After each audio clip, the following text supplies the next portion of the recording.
Dzień dobry w nowym odcinku i zapraszam do oglądania.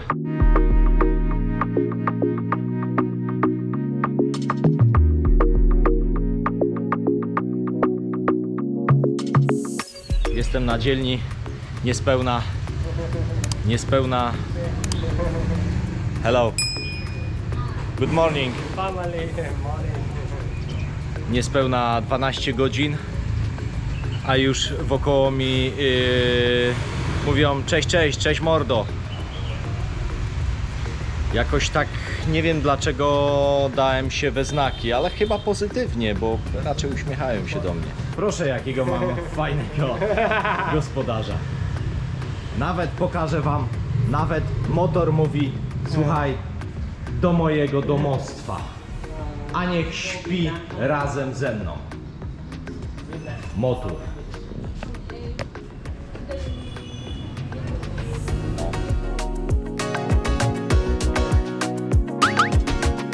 Mojego gospodarza jeszcze tak od słowa do słowa i mówi, że idzie na wesele. No to ja mówię: kiedy idziesz, co i jak? I on mi mówi, że w sobotę. No to ja mówię: pokaż zaproszenie. Proszę bardzo, specjalnie dla was zaproszenie na wesele w Wietnamie. Pewnie jesteście ciekawi, ile trzeba dać do koperty, albo ile osób na takie wesele przychodzi. A może kiedyś przyjadę na takie wesele do Wietnamu? Bądźcie ze mną na Waiter Project, kelner na emeryturze. Kto wie, co się jeszcze wydarzy w przyszłości? Jeśli was ciekawią takie tematy, napiszcie mi, bardzo was proszę. Będzie to motywacja. Wiecie, że ja mam różne zwariowane pomysły. Wesele w Wietnamie? Czemu nie? Odjechane pomysły.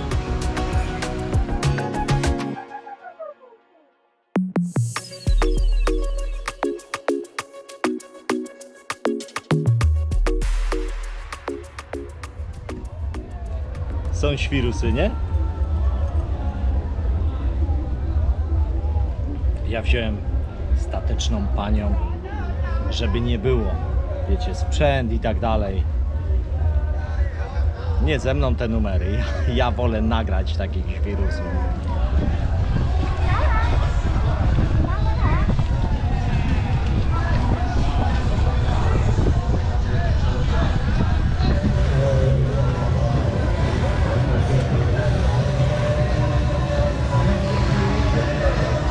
Pipowskie miejsca, słuchajcie.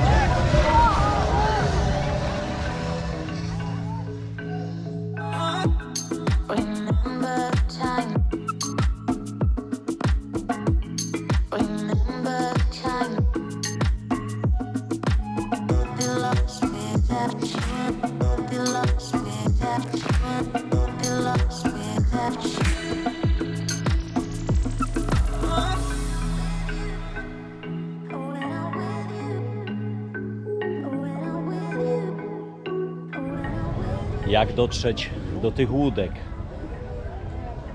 Spokojnie, już was przejmą, jak będziecie dojeżdżać. Jeżdżą na skuterkach takie, jak ja to nazywam, łapiduchy. Oni już was przejmą, już wam powiedzą, że chodź, ja cię zawiozę do mojego domu. Tam ja mam swoje łódki i tak dalej. Działa to w ten sposób, że oni cię przejmą, przywiozą do przystani, zawołają sobie. Zobaczcie, tam cumują naprzeciwko osoby, które czekają. Widzicie? Siedzą tam w łódkach te panie i czekają na klienta, ale nie czekają tutaj zacumowane przy prywatnej przystani, tylko tam przy tych liściach. I teraz przyjeżdża taki łapiduch, woła tą panią. Ona przycumuje do tego stopnia, płaci jej, on ma swoją dolę, a ona ma swój kurs. Tak to działa. Czy można taniej? Nie wiem. 150 000 dongów, tyle zapłaciłem. Podobno można taniej, 120. Różnica jest około, w przeliczeniu, 5 zł 30 000 dongów. Wiecie co, za mało mam czasu, żeby szukać, jeździć tutaj. No, tyle zapłaciłem. Kilka dni już pojeździłem na tym motorowerze, zwał jak zwał, motocyklem, czy to można zwać? No, wybaczcie mi, nie chcę nikogo urazić, no a prawidłowo, jak się to nazywa na tutejsze standardy, nawet nie wiem. No, motorkiem, dobra? Niech tak będzie. Nie widziałem wśród tego ruchu, jak widzieliście na poprzednich materiałach, co jeszcze będziecie mogli zobaczyć. Nie widziałem ani jednego wypadku, ani jednej kolizji, a zgiełk tu jest ogromny. I mogę wam powiedzieć z własnego doświadczenia, bo jakby uczestniczyłem w tym ruchu drogowym. Bo złapałem się, wiecie w którym momencie? Że pomyślałem inaczej niż Wietnamczyk? W sytuacji takiej wymagającej myślenia tu i teraz. Kiedy para białasów, takich jak ja zresztą, weszła mi na przejście dla pieszych. Wietnamczyk by ich ominął. Nie zatrzymałby się, tylko ominął. A ja miałem ostre hamowanie przed przejściem. I dopiero sobie, za mną było ciężkie hamowanie. Co nie powinno mieć miejsca. Tutaj. Powinienem ich ominąć i tyle, a oni powinni się wycofać. No przepraszam, ja mówię rzeczy, które dla was po prostu są... No ale tak jest. I uświadomiłem sobie, że szybko przestawia się człowiek kilka dni i na inne myślenie, ale reakcje takie w nagłych sytuacjach zakorzenione są w naszym umyśle. I dopiero później tak tentegowałem sobie w głowie, nie tentegowałem, przemyśliwałem, że nie widziałem jakichś sytuacji u tych Wietnamców. Oni mają zakorzenione w piesi, osoby, które poruszają się na tych jednośladach, pewne zachowania, które umożliwiają poruszanie się bezkolizyjne w tym całym chaosie. I wytłumaczcie mi to, jeżeli ogarniacie to umysłem, ale nie wiem jak, ale tak się dzieje.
Ogromny deptak w Da Nang, ciągnący się wzdłuż morza wśród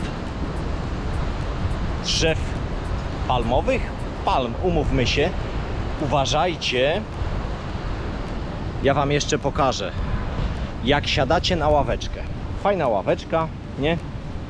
Spójrzcie, co jest u góry.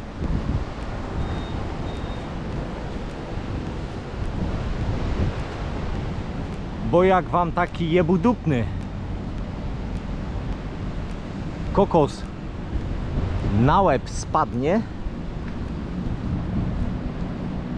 szachmat. Ogromny deptak w Danang, ciągnący się. Zobaczcie, jak daleko te wieżowce tam, kilka kilometrów. Przy tym oczywiście plaża, więc wybór hoteli, restauracji oraz miejscówki na chillaucik jest ogromny. Jest to zadbane. Możecie sobie postawić swój skuter gdzieś tutaj. Czasami panie was gdzieś naciągną, że możesz sobie za 10 000 dongów postawić swój skuterek. Czasami możesz wjechać tak jak ja na przypale. Możesz przejechać przez ten pas, przez ten deptak. Żadna policja już za tobą, straż miejska nie poleci. Chociaż tutaj są kamery, zobaczcie, to jest wszystko monitorowane. Tylko dopóki nie robisz jakichś awantur i jesteś grzeczny, to wszystko jest ok.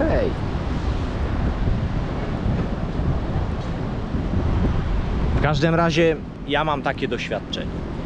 Jeżeli macie inne, to oczywiście napiszcie, bo to, wiecie, ja mówię na vlogach o tym, czego ja doświadczam.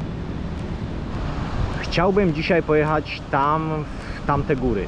Trochę tak wyjechać poza miasto również w dniu dzisiejszym. Zobaczymy, czy mnie jakiś deszcz nie przegoni. Się zobaczy, panie Mietku, się zobaczy.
Bogini miłosierdzia, Lady Buddha, 67 metrów, a w głowie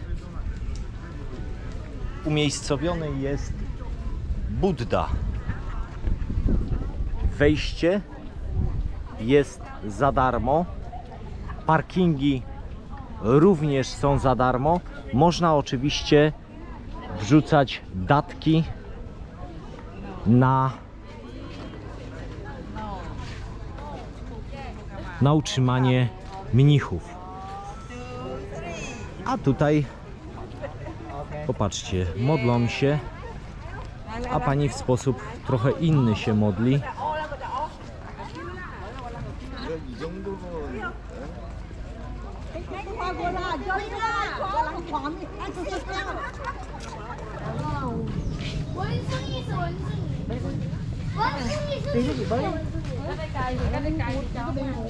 Słodziutkie małpeczki. Jak tutaj będziecie, uważajcie na te skórkowańce, bo już widziałem, że chciały podpieprzyć coś turyście.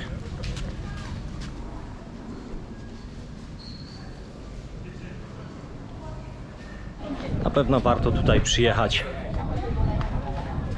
ze względu na doświadczenie ogromu tego posągu Buddy. z drugiej strony macie piękny widok na całą zatokę, w której znajduje się Da Nang, miasto Da Nang. Z drugiej zaś strony macie widok na góry.